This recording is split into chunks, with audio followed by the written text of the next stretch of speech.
YouTube. What is going on this Monday, October 28th, 2019? Let me know out there in YouTube land if you can hear me. If the sound is good, if the picture is good, and if it's not, I'll try to do something, but I don't really know what I can do. Letting it populate to my iPad here. It's kind of weird. This doesn't come on the iPad right away. Oh, there it is. So yes, we are live. It looks like, and I'm seeing a feed. Oh, there we go. So what is happening out there in reseller land? What is happening out there in your businesses? And what's happening with your life? Hopefully all those things are going well for you. They're going well here. People are saying it sounds good, so cool. I will continue. This is the PROF Sales YouTube channel, and we talk about being an entrepreneur, being in business for yourself. Alternate streams of income other than just a job. Figuring out how to hack this thing we call life. So many topics, so many more that I can't even really describe them all. But one recurring theme goes through a lot of those topics, and that is this topic of reselling. What is reselling? It is buying something to sell again, usually on an e-commerce platform like eBay or Amazon, for instance, but there's other ways too. Let's go. A lot of people who watch this channel and have watched this channel in the past and continue to watch it are resellers of all different stripes. Is that the right analogy? Maybe not. But while there are people who are beginners, there's people who do it full time, there's people who do it for extra income. A lot of people will start with eBay. eBay is arguably the oldest platform. eBay and Amazon are right around the same time, I believe they started, but eBay is arguably the oldest platform to go on and sell your crap. And when it started, it was a lot of crap. Because it was a much different website back then. It was a much different landscape back then. People didn't really know how to monetize the internet very well. There weren't good third-party payment processors. There were so many hurdles to selling things on eBay back in the mid-90s, late 90s. However, as time went by and technology evolved, those processes all got a lot simpler. eBay became much more streamlined for buyers and sellers, and has now... It is, I'm going to turn this camera just a little bit. It now is the multi-billion-dollar behemoth we have that allows millions of buyers and sellers every single day to get together and make a transaction. But when people are thinking about reselling specifically, they will... One of the questions that comes up very often is, well, what platform should I sell on? And I don't know about you guys in the chat and you guys watch this, but I've had the same question. Like I have that question every day still. What platform should I sell on? And maybe that's not the right question. Maybe there's a lot of other questions that come before that one. But that is a very common question. So I'm going to tackle that today if I can. I'm going to get a little water.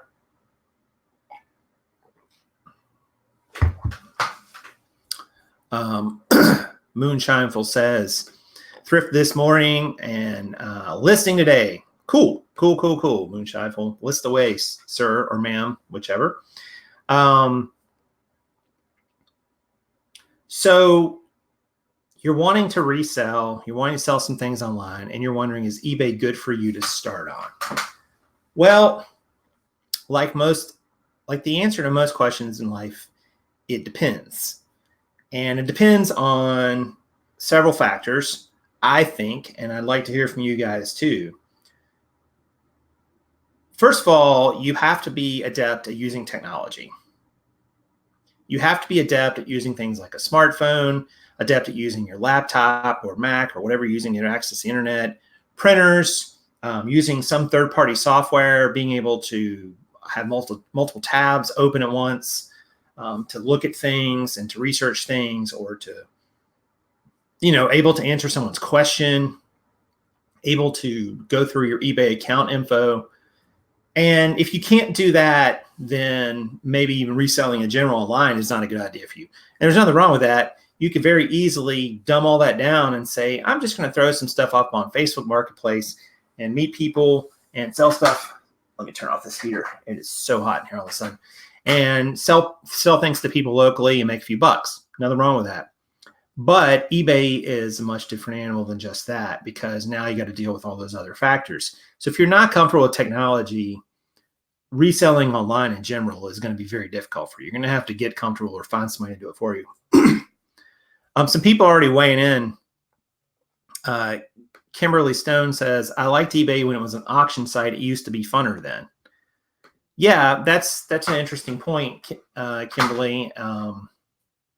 A lot of people came to eBay when it was only auctions. Buy it nows are now much more prevalent than auctions, I believe, for lots of reasons. But you're right, it was a lot different back then.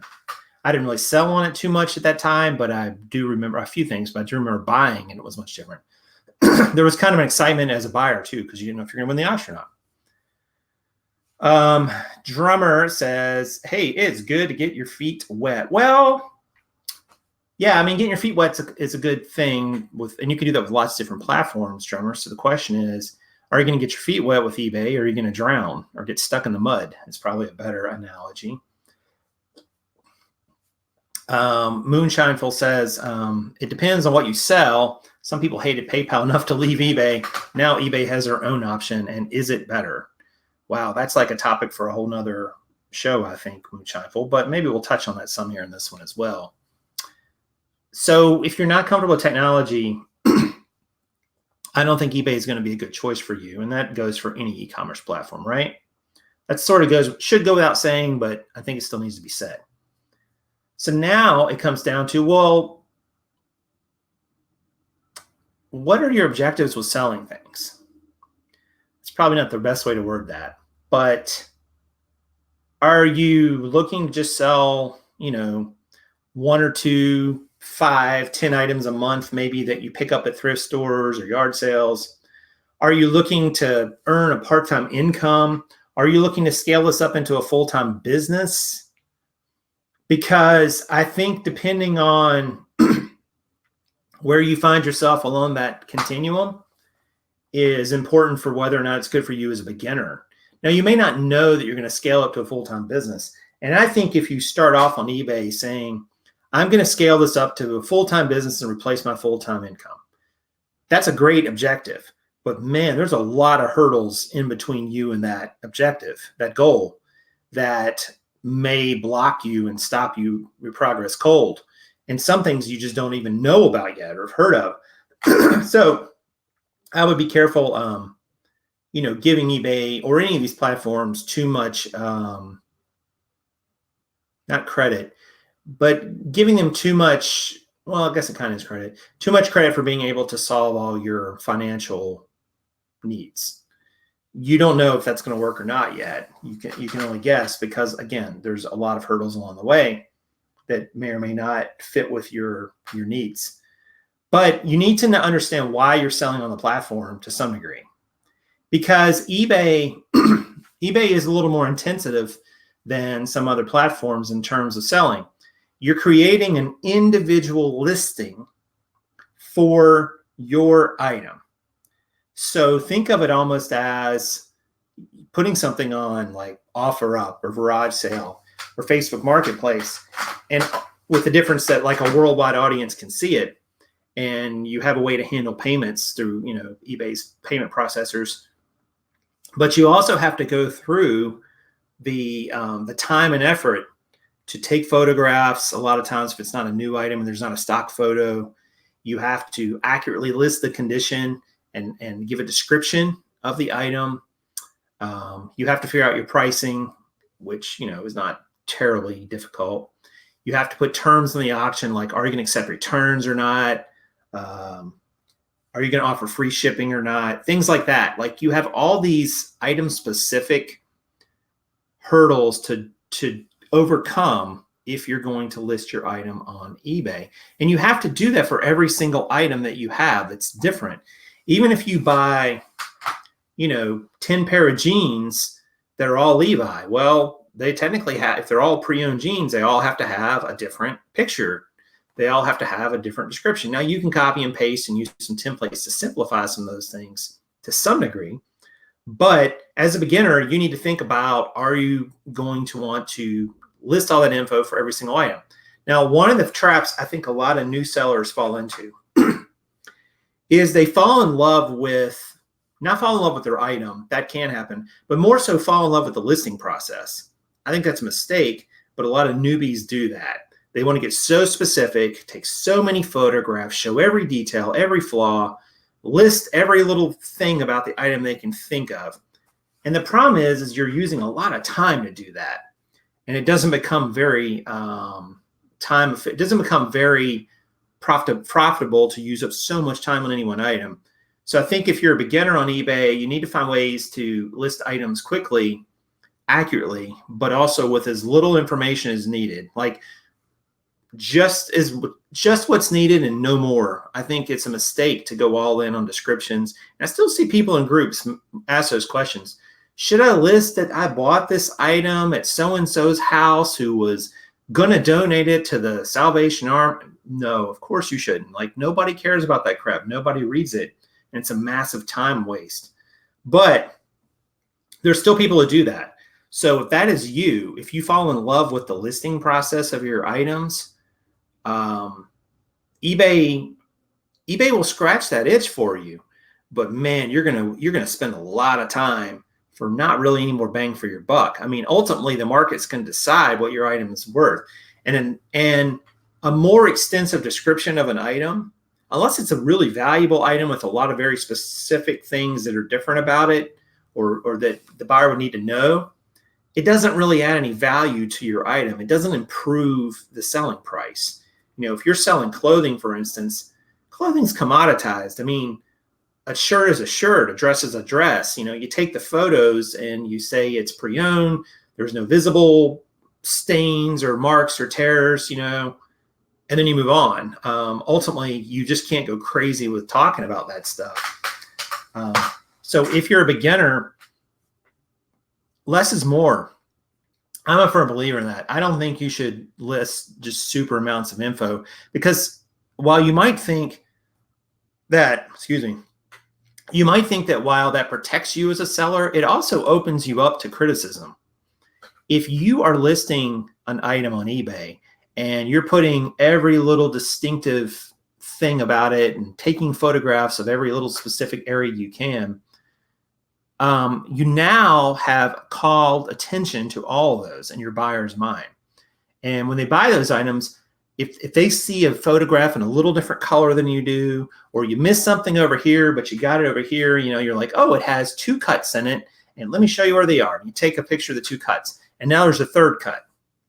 Well, now you've lied in the description, you know, because you didn't tell the whole truth about it. And they're absolutely going to have an item as described claim, because they're going to say, well, the seller said there was 2 cuts in this item and they took photographs, but there's 3.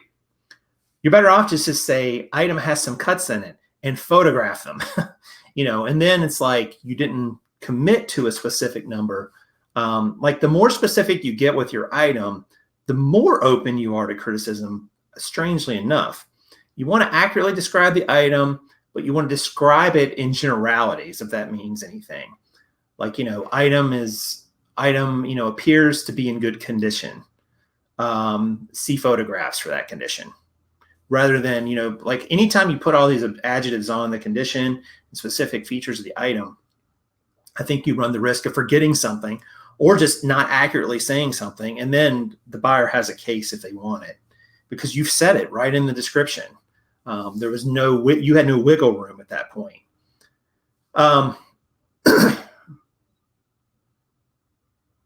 It's like a scene I saw from a TV show not long ago. A lawyer asked someone, extra credit points if you can get this TV show. It hasn't been on for many years now. A lawyer asked someone on the show, they said, do you know what time it is? And the female character looked at her watch and said, it's 12:30. And he's like, I want you to get in the habit of only answering the question that you're asked. So, do you know what time it is? Yes. But you don't offer what time it is. So when you're you're describing your item, it's like, Item is pre-owned, has some stains. Take photographs.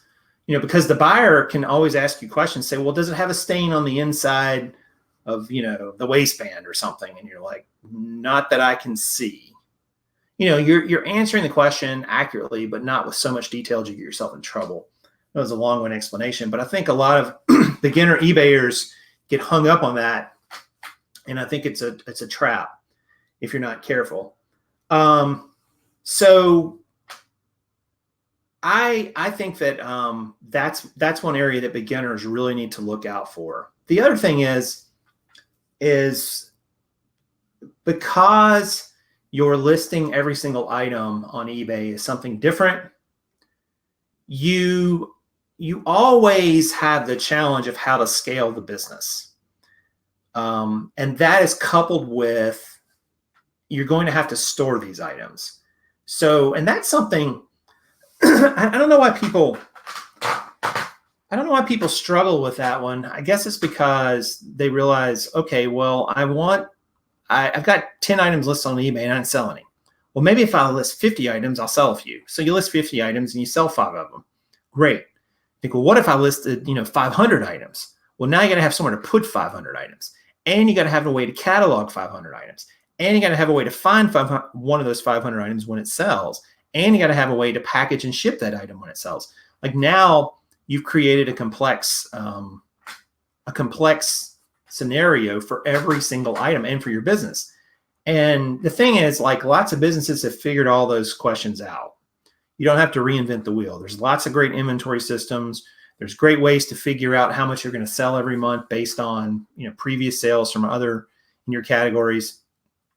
And you can always use any of those. But I think that you have to have a handle on that if you're a beginner, because you can find yourself, all of a sudden not being able to find items, not being able to put your hands on them. You don't have the right packaging materials, and then you got to go buy it or find it somewhere. I mean, those things are, if you're an experienced eBayer, you went through those struggles at some point. Like, you had to figure all that crap out.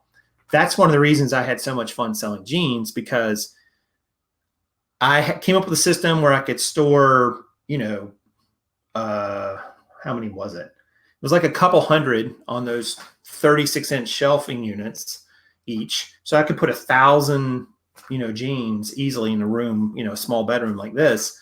And the padded flat rate envelopes allowed me to go in and package those jeans very, very easily and send them somewhere with a set amount of shipping. I knew how much my shipping cost was going to be. I didn't have to guess. So it was easy to standardize that part of the process. There was no guessing. I could get the padded flat rate envelopes for free. Buying the shelving units was not super expensive. They were about $40 a piece. And as I grew, I could add on more shelving units, and they all interchanged with each other, which was great if I had more or less inventory given a certain time. And I came up with an inventory system that allowed me to go in and just, add items as they came in, as I bought them. Like, that part of scaling an eBay business, if you scale at all, can very quickly overwhelm you if you're not careful as a beginner. Because for some, and everybody's got a different point there. For some people, keeping track of 10 items, no problem. Keeping track of 50 items, no problem. Maybe even 100 items. But somewhere there's like a point where it starts to get really complex, and it starts to get very easy to start losing track of items. And then you disappoint buyers. You have to cancel sales. You can even get your eBay accounts that you can get suspended, or lose your selling privileges if you're not able to find items for people. We all have lost items if you've sold on the platform for any amount of time and have any amount of volume. But ultimately, you want to minimize that risk, right? So for a beginner, if you don't have the logical mindset needed for that, and I'm not saying you don't have the logical mind, I'm just saying the mindset needed for that piece of it, find somebody who does. Find somebody who does. Find a system that is out there that seems logical to you and will fit your space, will fit your situation. I think for most beginners, it's not like, it's a hurdle that every single beginner has, and some beginners overcome it easier than others, just because of their given situation or just maybe their mindset around it. But managing your inventory is really, really important. if you want to be a good eBay seller, if you want to be an eBay seller, period, you can't lose stuff. You don't want to, that brings us to, you don't want to lose money either. Like, do I really need to say that? I probably need to say that. You don't want to sell things and do things on eBay. They're going to lose you money. So how does that relate to beginners? Well, a lot of beginners who come onto eBay, I have seen, don't understand maybe the fees that eBay charges. They don't understand a PayPal fee if they're using PayPal for their payment processor or the new one that's there on eBay. They don't understand shipping cost. That's a huge one. Shipping costs can take a profitable sale and make it unprofitable in a heartbeat. They don't understand cash flow. So they go out and they buy a lot of inventory, but not a lot of it moves very quickly. So then all of a sudden they're inventory rich, but cash poor. They don't understand how long it can take for things to sell. They can sit on the platform for weeks or months or even a year or two before they sell, depending on what it is. They just don't understand those things. And then they wake up one day and realize, I see this in the book selling groups quite often, but they wake up one day and say, I've sent all these books in and I've sold some, but I don't have any money. And it's like, well, that's because, the fees and so on are there. Your cost to buy those books is there. You've got some storage costs going on. All those things are happening. You have similar things with eBay. The fee or the cost to buy all this inventory, like you traded cash for an inventory asset. So you went out and bought a dress and your cash, you spent $5 for the dress and your cash decreased by $5. But at the end of the month, if you haven't sold the dress, you're just $5 poorer in cash and $5 richer in inventory.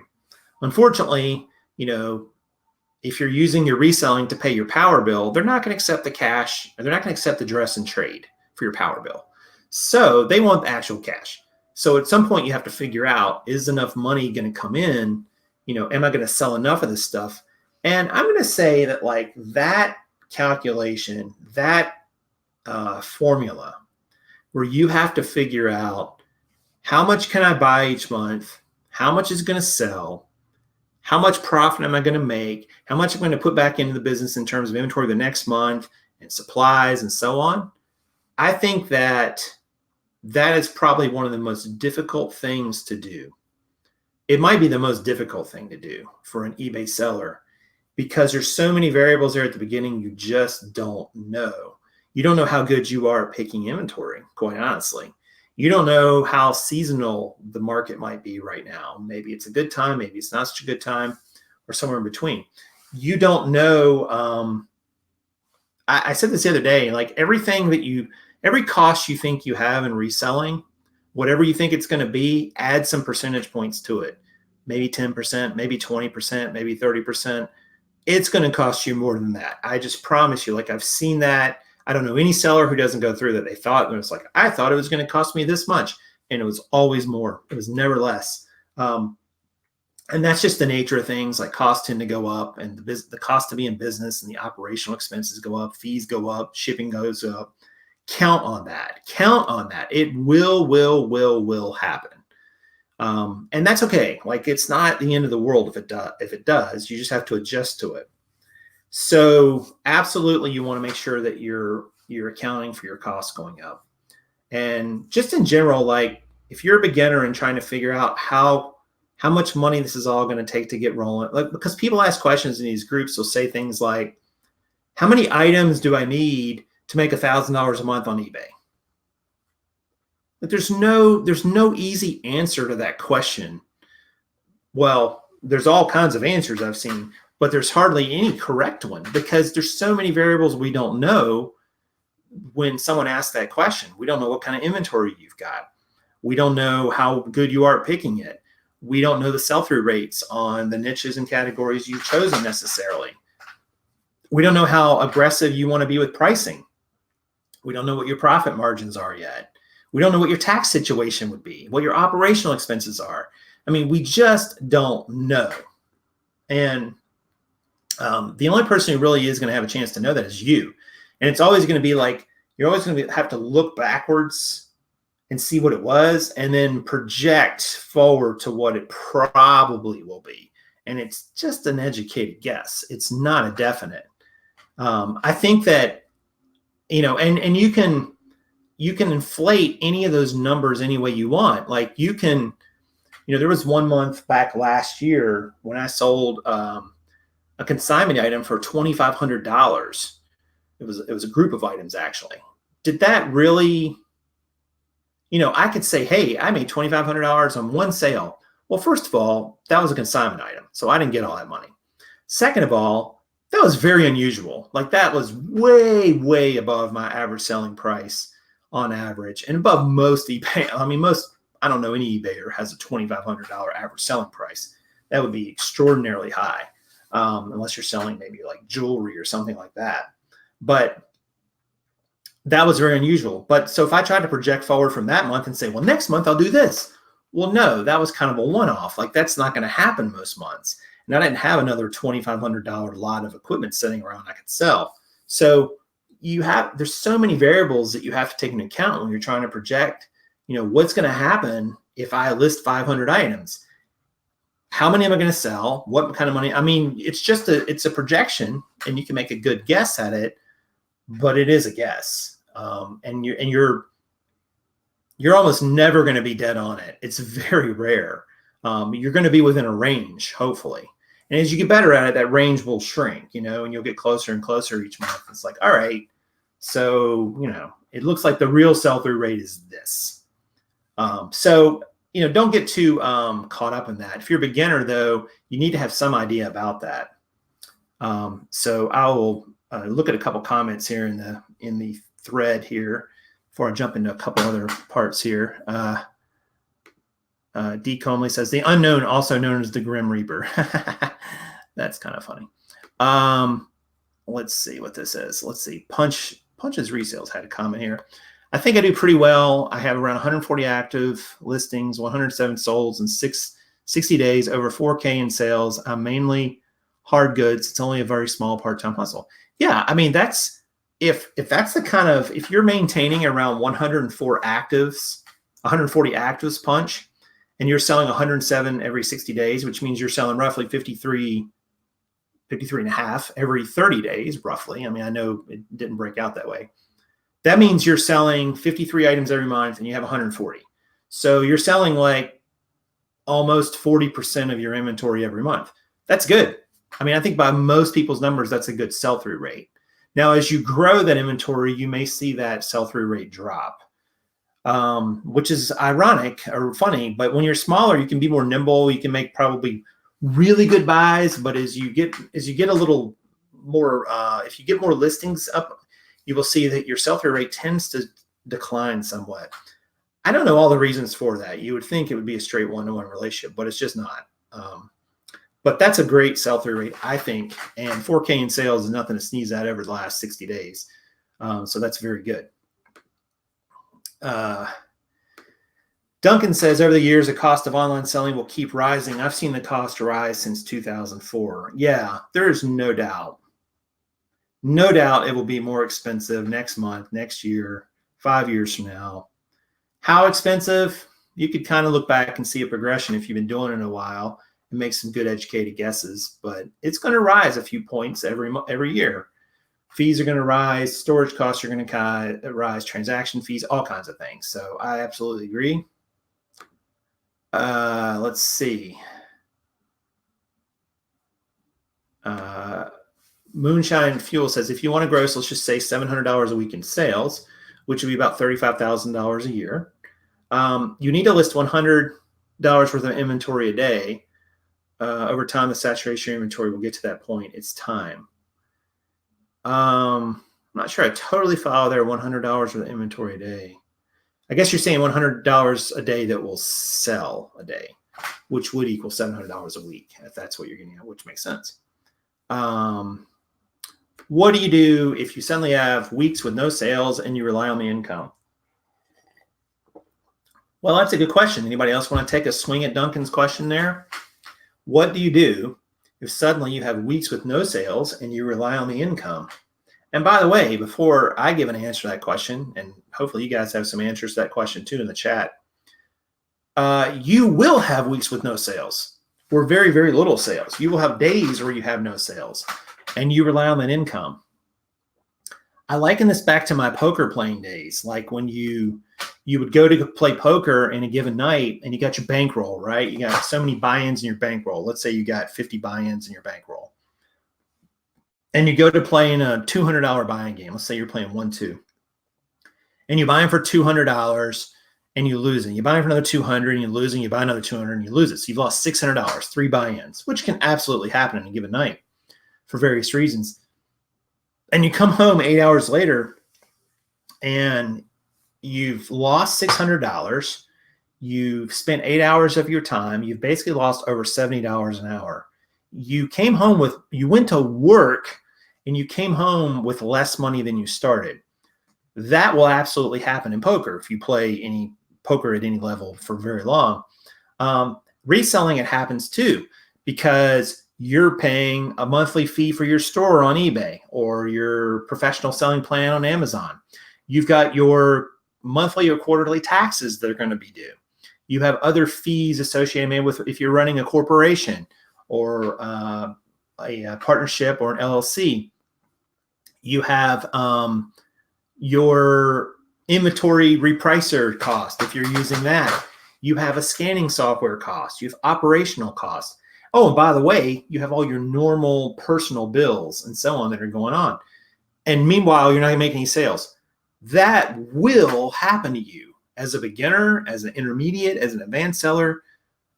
If you get a huge inventory, there's not going to be use you have no sales, but you may not make payroll, because if you're really, really big and you have a good size operation, you've got a lot of operational costs that come every week, every month, whether you have sales coming in or not.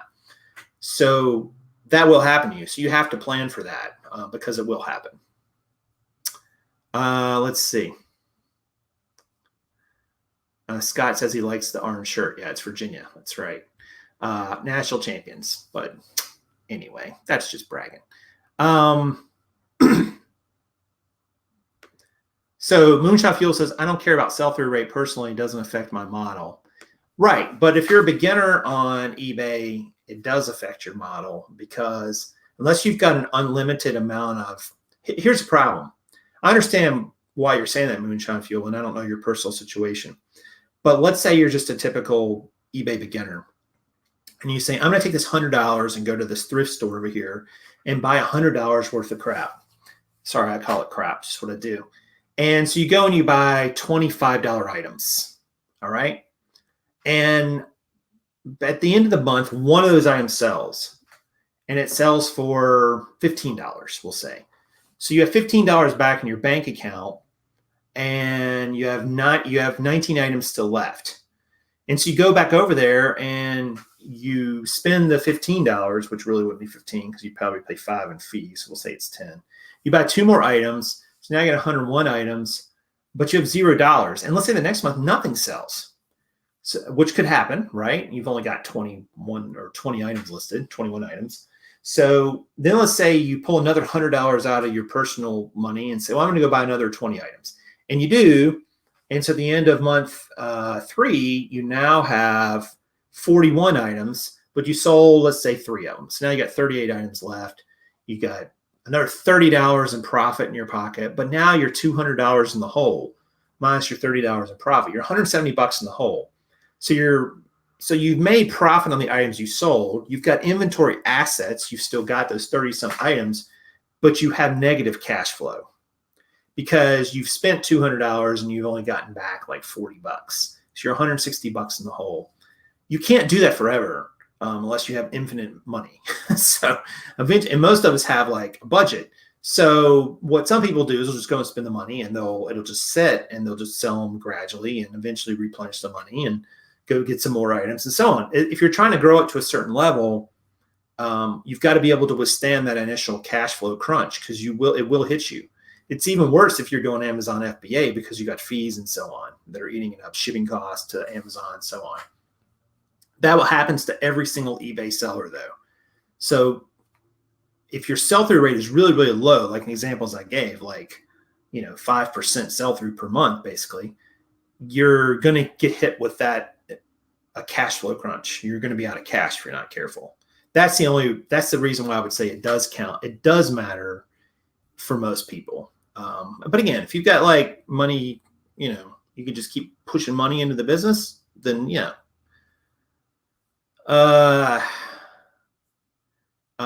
You could get a job at Amazon, Scott says. That's true. And I will talk about that in a future video in more extent. I had someone comment and say they wanted me to do a video about getting a job at Amazon. So I will, in my experiences so far. But I'll save that for another video. All right. So one other thing that if you're a beginner on eBay, this is probably the worst mistake you can make as a beginner. And I see a lot of beginners that have made this mistake. Remember I talked a minute ago about falling in love with the listing process? I would call this one falling in love with product. This is the worst. Don't fall in love with your product, because here's what happens. If you start falling in love with product, guess what you want after you go out and you buy some product? You want more product and more product and more product. And this is how a lot of people have the infamous death piles get started, where they just have a big pile of stuff over bags or boxes in the corner, or a closet, or a whole garage, or who knows what, or a storage unit, or a pod, and it's not even listed. It's not even listed. The world doesn't even know it's for sale. And a lot of these people who do this, they get so caught up, especially beginners, in the thrill of the hunt, which I think you should have the thrill of the hunt, but you should have the thrill of the hunt for dollars, not items. Items are a means to an end in my mind. You get an item, you list an item, you sell an item, it gets you dollars. The dollars are what you use to make a difference in your life. But until you list the item, you can't sell it. You can't get the money until you sell it. You can't sell it if you don't list it. And if you don't list it and you just spend money on it, then it's actually causing a bigger problem. You're actually now becoming even more cash flow poor. You've got a big item, you've got a big chunk of inventory assets sitting in the corner that you're not doing anything with, but they were such great deals, you had to buy them. It's a total mistake, and it's a mistake that a lot of beginners make. It's a mistake that even people have been selling a long time make. I've talked about in previous videos, and I just gave a hard and fast rule of thumb for it. If you have, what did I say? I want to say 20% more items unlisted. If you have 20% of your total items listed unlisted, so in other words, if you have, say, 100 items listed and you got at least 20 that are unlisted, stop buying items. Don't buy another thing until you've listed those items. Your percentage must be below 20% at all times. Why I say 20%? Because that gives you some leeway to still go buy some items when there is a good deal and there is a really great find, but at the same time, keep some cash flow coming in, because you're going to be selling items every month too, right?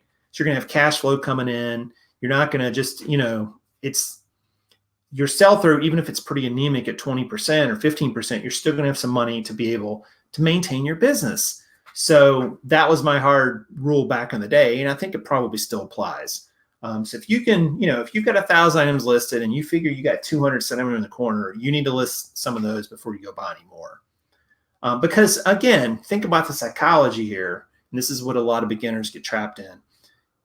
It was a great deal, so you had to buy it. Like, look at this. I can get this for $2 and it sells for $24 on eBay. Okay, that's a good flip. That's good profit, right? Even after fees, you're looking at a nice profit return. But if you don't list it, it's just a cash flow drain. You just drained cash flow. You have an inventory asset, but you're not monetizing it. It's just sitting there. It's like buying a car and watching it depreciate in your driveway. It's not really an investment at that point. A car is not an investment. It's just a depreciating asset. Well, an inventory item sitting in the corner is a depreciating asset because you're losing the opportunity to bring money in on that item. And it might not be worth as much in the future. Maybe the market will get more. Who knows? But the bigger issue is that you're going to deplete your cash flow. So don't fall in love with your inventory. Don't fall in love with the thrill of the hunt. eBay is infamous for sellers who do that. Amazon is different because I think it's different because so many people use FBA that it's so much easier to list on Amazon because the listing is already done for you. You're all listing against the same ASIN, so you just box it up and send it in. Whereas eBay, you're like, wow, I picked up these 50 amazing items this weekend outsourcing. And then the next day hits and you're thinking, oh, that's 50 items I got to check to see if they're okay. It's probably 300 photos. It's 50 listings I'm going to make. Then I got to find 50 places to store it over on the shelf. I don't want to do it. And then 2 or 3 days later, you go back out and hit another sourcing run. That's how it starts. And that's how it continues. So don't do that. eBay is, because the listing process is more involved. If you're in love with the thrill of the hunt and the listing process, you'll probably be fine. But I rarely meet anyone who loves both of those things. Usually somebody loves one or the other. Most people seem to love the thrill of the hunt, which then leads to the cash flow poor situation I just mentioned and the infamous death pile. Some people love the listing process, but then they get everything listed and they don't go out and actually buy anything. So then their inventory gets sort of stale. Their sales start to dwindle as they sell through more and more items. They have more items listed. And what they do have listed is maybe not, their best stuff anymore because it's already sold. And now they've got a little cash in the bank, but they're not doing anything with it. That's a problem of another sort. So don't fall for that if you're an eBay beginner. Sorry, I got a lot of comments too. I'll try to catch a couple of these as I go through. Golly, I know I missed a bunch. Oh, wow, I did miss a bunch. Sorry. Let's see here. Well, Duncan says, even if you list daily, you can't guarantee daily sales. Agreed. There's no, I did a video on that a couple years ago too about how listing every day may put you out of business. It's been a really successful video. A lot of people watch it. And the reason a lot of people watch it is because it goes against sort of the conventional wisdom. Well, you need to list every day, list every day, list every day. Well, if you do that, you'll run out of money if you're not selling enough, right? So that is a problem in of itself. It's like you can actually run out of money because you don't have any cash flow because you're just buying, listing. Like you've got to watch your sell through to some degree. That's important. D. Conley says, get a job or jump on other platforms, and sales are never a sure thing. True. Very true. And you can get on other platforms. You could list there too, which gives you more chance, but it takes a little more time. What tool do you suggest to increase sales and listing optimization? Example, 3D Seller, Crazy Lister. I don't know. I'm not that great with those tools. I knew something about some of them back in the day, but I just don't know enough now to really have a very educated opinion. So I'm not going to give you, maybe somebody else in the chat could give you a better opinion on those. eBay selling as a beginner, don't quit your day job. True. There's nothing wrong with taking some time to figure out if it's for you. That's probably another thing, eBay sale, beginners sometimes can get very enamored of the big flip. I bought it for $5 and sold it for $50. Okay. They also can get enamored of the YouTuber who comes on and shows the 5 things this month that sold for $100 on eBay. Great. What are the chances you are going to be able to go find those 5 items? Not that great. And then what other items did they list that didn't sell this month that they paid a bunch of inventory money for us too? Well, they're not going to mention those. So it's not a complete picture when somebody talks about that stuff. So you got to be very careful as a beginner what sort of information. Like, this is a long game you're playing here. As a beginner, as an intermediate, as advanced, this is a long game. There's people who've sold on this platform for 20 years. And still haven't figured it all out because you're never going to. So don't think that you're going to walk on here as a beginner in 30, 60, 90 days and just everything's going to change completely. Like, you're going to know a lot more, but you're also going to know a lot more about some mistakes. It's not just you're going to know exactly what to do. You're also going to know some things not to do. And that's important too. That's part of it.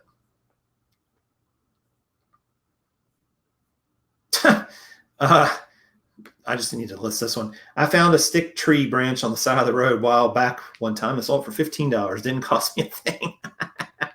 If that's true, that's pretty funny. I don't doubt it. Somebody at one point was selling air from like Scotland or Ireland or somewhere. They would bottle up air like on the ocean side. I don't know. It was just, I don't know how you prove it's air from there, but okay.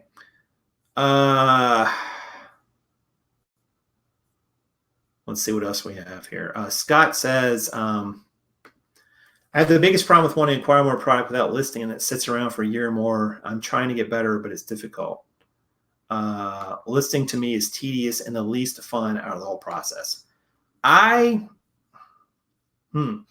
with you, Scott. Listing to me never completely bothered me. Actually, the sourcing for me was not as much fun for eBay. Sorry, I got this weird spot on my, see if I can move this a little bit. Yeah, the sourcing for me was not as much fun. And I think for a lot of beginners that they get caught up either in the sourcing or the listing. And they're both important, but there's a balance. Like businesses know this, like big businesses know this inherently. For instance, say you're running Apple and you're going to push out, a new version of the iPhone. You're going to make some educated guesses about how many you're going to sell. And let's say that guess let's say in the first week, you guesstimate, you project you're going to sell 5 million units, right?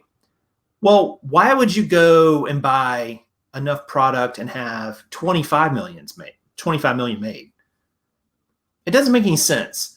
And you wouldn't do it. It'd be an enormous cost, and it would take a while before the market could absorb all those. Even if your sales were double what you thought at 10 million, you'd still have 15 million extra units sitting around. And now you've used up all those resources on that, which means you can't use them with something else. And you might eventually sell them, but you really got to keep the money coming in. Like the cash flow coming in is very, very important in your business. It's like it's the lifeblood, whether it's $10 or $100 or $10,000, doesn't matter. So that's where kind of being able to project a bit and see what your sales are. We had a saying in poker that money you don't lose spends just as well as money that you win. And I don't say that to be negative. It's not a negative view at all. It just means that when it's a bad bet, don't make the bet. So if you don't know if you can get a return on your capital and a time frame that's reasonable, you don't have to spend it. You can keep it and decide at a later date to use it when a better opportunity presents itself. And there will always be opportunities. So, saying no and not losing money, like what is it Warren Buffett says, the first tip he has about money is investing money is don't lose money. And he's right, because if you don't lose it, you've lost nothing. If you lose it, you're like doubly behind. You got to gain it back and then make a return on it. So you can always hold capital to the side if you're not sure if something's a good buy or not.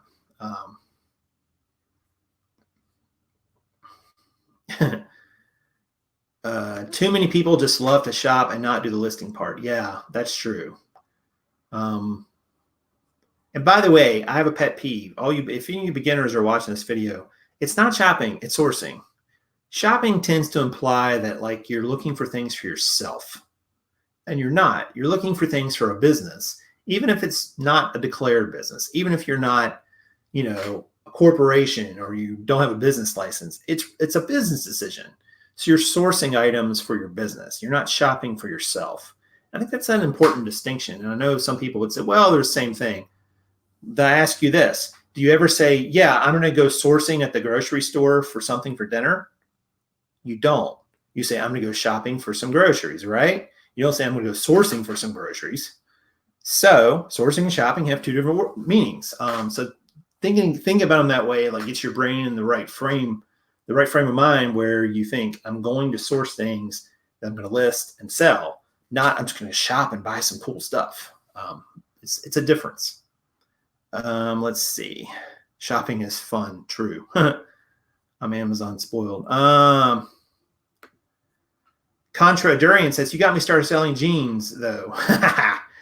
Nothing wrong with jeans. Just did a video on those and they still sell. They still are selling. I was looking at jeans today in a store and looking up and deciding whether I was going to buy some new diesel with tags to sell on eBay, but I couldn't quite pull the trigger.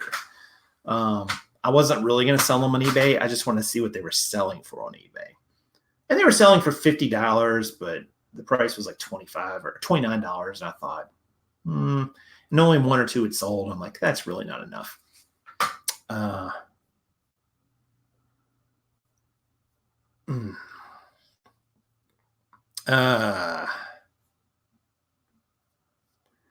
Joni Kramer says, the key to success is to maximize your sourcing. I have found a way to get all my inventory for free. Selling on eBay is amazing when done correct. I don't know if you're advertising something, Joni. Maybe you are, and I just gave you free advertisement. But free is always good because that takes your cost of goods out of it. Sometimes it's hard to know if somebody's actually saying something or they're trying to hawk something. And maybe she was actually saying that's what happens for me, which is cool. Let's see. This is a good tip for you newbies out here. I use eBay File Exchange. I have my templates already set up. My biggest problem is that my local store raised prices. I stopped going there and they lowered prices. You represent increased demand, so they pushed up price to take advantage of it. The File Exchange is a cool thing on eBay. If you haven't ever played with that, you can have templates set up to where when you list, and this is why you should sell in a niche if you're a newbie, and why I think eBay is good, because you can still look in niches and see what sell-through is and so on. I didn't even talk about this point, but if you're a beginner on eBay, the sales history tools on eBay and figuring out what will sell and how many is tougher than it is on other platforms. I think you can still use like Souls and Completeds and Terapeak and other people's data to some degree and figure out if something is worth selling or not, a niche is worth being in, but it's harder. So if you're a newbie, keep that in mind. I don't think it's a deal breaker, but I do think it's another hurdle to overcome on eBay, and you just need to be prepared for it if you're new. Duncan says, tool sites like Crazy Lister can't guarantee you sales increase, even if they claim they can. They just take more money from you. Man, I didn't know they were saying that they were guaranteeing a sales increase. That's pretty ballsy if they're doing that, because you're absolutely right. Like, they can't guarantee you a sales increase. That's just silly. Prof, did you ever seriously consider opening your own website? Bill, I don't know. An own website for what? Not really sure. To sell things? Yeah, I mean, if that's what you're asking, not really. I mean, I've considered it, I guess I have considered it, but not seriously considered it. Just because there would be so many hurdles to overcome with it. If I was already a large seller on Amazon or eBay, I would probably consider it, because you theoretically could have a list of email buyers, even though those sites don't like you using that stuff. And I know there are some sellers who've done that in certain niches. They've moved the main parts of their sales off to their own third party, their own websites, which makes sense, because then they control everything. They get all the fees from processing and so on. But I've never actually done it, and I think it's a good idea for some models, but you have to figure out how to get traffic to the website. That's the key. And that's not easy unless you're selling maybe a super specialized niche where you've already got buyers and a list of an email list or what have you of people who would come there all the time to check out what you're selling. If you're doing that, I think it's a great idea. If you're not having that, if you're just selling just regular old commodity type items, it's tough. Like, you're not going to appear in Google search very easily. Nobody's going to know you exist. And just getting people to come to your site is just such a struggle. It's just very hard to generate enough traffic to really make it worth it. But you could sell it on your site and have a link back to your eBay site or your Amazon listing potentially, and then you've kind of created a customer, I guess. Moonshineful says jeans are going to sell good all the way through winter. It's a good time now.